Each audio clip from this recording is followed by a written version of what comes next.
L'infatigable Jean-Louis Etienne remet le cap vers l'Antarctique pour sa nouvelle expédition. À bord de sa goélette baptisée Persévérance, le célèbre médecin explorateur français a entamé un nouveau périple sur le continent glacé avec des scientifiques.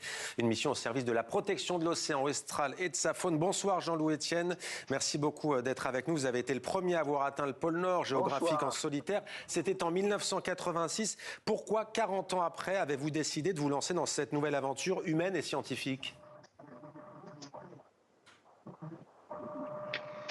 Alors, ça fait 40 ans que ça continue. Et effectivement, là, je reviens en Antarctique dans un secteur où j'étais venu en 93. Vous voyez, la mer de Ross. Ce qui est important, cette mer de Ross, c'est la seule autour de l'Antarctique qui est une aire marine protégée.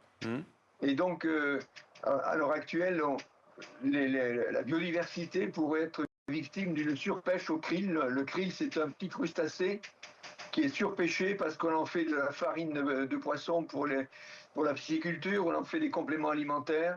Donc il y a une attraction pour ce petit crustacé qui est ce qu'on appelle la clé de voûte du réseau alimentaire, c'est-à-dire toutes les espèces dans l'océan austral mangent le krill.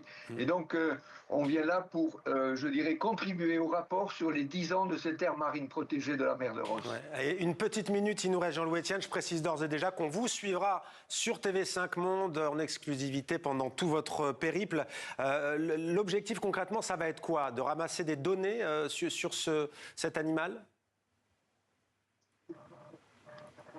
Exactement, on ramasse des données, on fait des inventaires de faune, notamment de manchots, de mammifères marins.